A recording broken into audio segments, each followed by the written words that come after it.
Get comfortable with English in comfort. This is your English listening practice podcast to help you learn and improve naturally. Hi, everyone. Welcome back to English in Comfort. I'm Anna, and today I'm very excited to have Mark with us. Hi, Mark. Hi, Anna. I'm really happy to be here with you today. We're really happy as well. Today we want to talk about something really important in daily life: communication. When we say communication, what do we mean exactly? It's not only someone who talks really well, right? Right? Communication is more than talking. It's talking in a way that people want to listen and can understand you easily. And it's also how you respond, how you listen, and how you make the other person feel. And that's exactly what we're learning today: how to improve your communication skills in simple, practical ways. Sometimes even simple English can communicate a lot.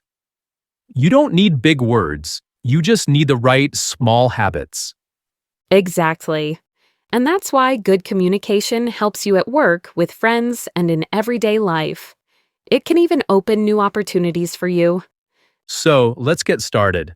Okay. So, let's talk about improving communication. When you want to communicate better, what is the first thing you should think about? It's interesting because I think the first thing is not your words. It's not the advanced grammar or the complex vocabulary. Before you even speak, you are already communicating. I agree. The first thing people notice is, well, your body. Exactly.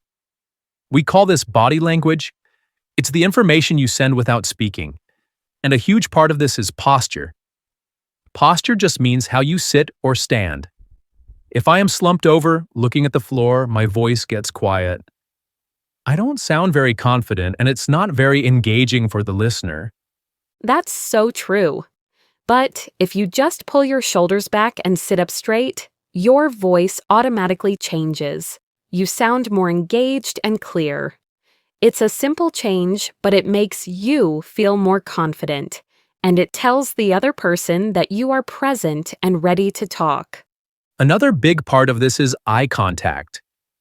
This one can be difficult, especially for shy people or for English learners who are nervous about making a mistake. They might look away. But it's so important for connection. You don't have to stare at the person. That can be uncomfortable. Just look at them in a friendly way. Show them you are talking to them. It's a way of saying, I am here with you, I am paying attention. So we've got our body. We're sitting tall, we're making friendly eye contact. Now, what about our voice?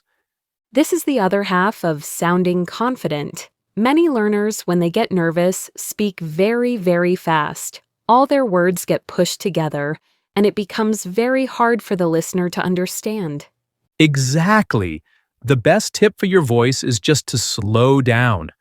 It is not a race. When you speak slowly, you sound more in control. Your pronunciation is much clearer, and people can actually follow your ideas.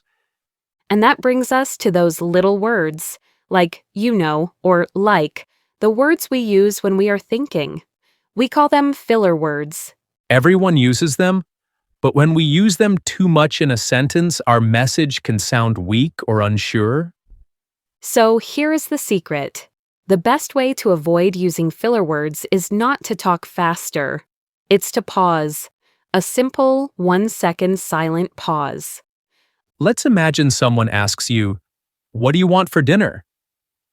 A weak, nervous answer sounds like, "I guess maybe pizza?" It is not clear. But a strong answer uses a pause. The person asks, and you just take 1 second to think. Then you say, I think I would like pizza. That silent pause gives you time to find your words, and it makes you sound much more certain and confident. So that's our first big idea. To communicate better, start with your body and your voice. Stand tall, make eye contact, and slow down. A silent pause is always more powerful. Okay, so we're looking confident, and we sound clear. We're ready to talk. But communication is not just talking, is it? It's only 50% of the conversation. Exactly. The other 50% is listening. And honestly, this might be the most important skill of all. We call it active listening. Active listening. What's the difference between active listening and just listening? Normal listening is just hearing sounds. It's passive. You are just quietly waiting for your turn to speak. But active listening is when you are 100% focused on the other person. You are working hard to understand their message. And the first step is body language again, isn't it? You have to look like you're listening. Yes, turn your body and feet towards the person. And the most important modern tip: put your phone away. This is a big one. If you are talking to me, but I am looking at my phone, I am not really listening. I am sending a message that my phone is more important than our conversation. It's the fastest way to break a connection. So, phone away, body turned. We are looking like a great listener. What is the next step? The next step is to stop planning your reply. That is a difficult habit to break. It's that feeling someone is talking, but in your head, you're just thinking, okay, what am I going to say next? I have a great story about that. As soon as they stop, I'm going to tell my story. When you do that, you aren't listening at all. You're just waiting for your turn. Active listening means you quiet your own thoughts and just listen, let their words come in. And this is the most important part. Try to listen for the feeling, not just the words. Let's imagine a friend says, "I'm so tired. My boss gave me a big project at 4 p.m., and then I missed the bus and it started to rain." Okay. Now, a bad listener, someone who is not listening for the feeling, will try to compete. They will say, "Oh, well, my boss gave me 2 projects and I ran for the bus." They make it all about themselves. Exactly. It becomes a competition. But a good, active listener will hear the feeling in the story. The feeling is stress and frustration. So the active listener says something like, "That sounds like a really difficult and stressful afternoon." When you say that, the other person feels understood. They feel connected to you. That's it. That's our second big idea. Active listening means phone away, stop planning your reply, and listen for the feeling. Okay, so we're looking confident, and we're really listening. But what about that moment, that awkward silence? Yes, the person finishes talking, you've listened, and now you're both just silent. It can feel uncomfortable. This is our third and final idea, how to keep the conversation going. And the secret is simple. You need to ask good questions. This is so important.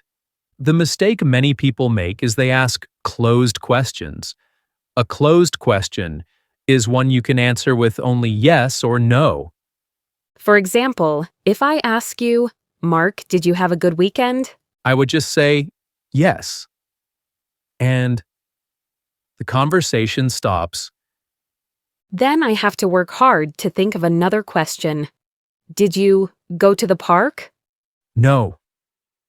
This is bad. The conversation is dead, and it feels like an interview. The secret is to ask open questions. These are story questions. They cannot be answered with the simple yes or no. They usually start with words like what, why, and how. Let's try that again. What did you do this weekend? "Oh, I went to my friend's house. We cooked a big dinner and watched a movie." See, now the conversation is easy. I have so much more to talk about. I can ask, what movie did you watch? Or, what did you cook? Or, How was the movie? Just by changing did you to what did you, the conversation opens up. That is so powerful. Ask open questions.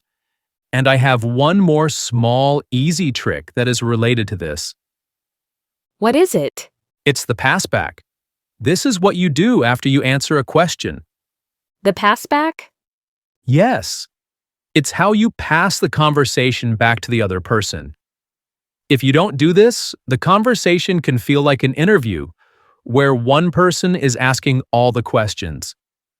That's a great point, so let's do an example. Ask me an open question. Okay? Anna, what did you do this weekend? I had a nice, relaxing weekend. I just stayed home and read a book. How about you? See, that how about you is the passback. It's a simple, polite way to invite me to share. Now I can say, my weekend was great. I went for a hike. And the conversation keeps going. It feels balanced. I love that. It's so simple. So, our third big idea is ask open questions. What, why, how? And remember to pass back the conversation using phrases like, how about you? Or, what about you? And that is it for today's episode. How to improve your communication skills. We really hope these simple, practical tips were helpful for you. And now we have a question for you. Out of all the habits we talked about today, what is one small thing you're going to try to practice this week? Are you going to practice speaking confidently or maybe become a better listener? Let us know in the comments. We love reading your ideas. And as always, for more English listening and speaking practice, more phrases, tips, and more, be sure to subscribe to English in Comfort. Thank you for letting us be part of your learning journey. Keep practicing, keep improving, and take care, everyone.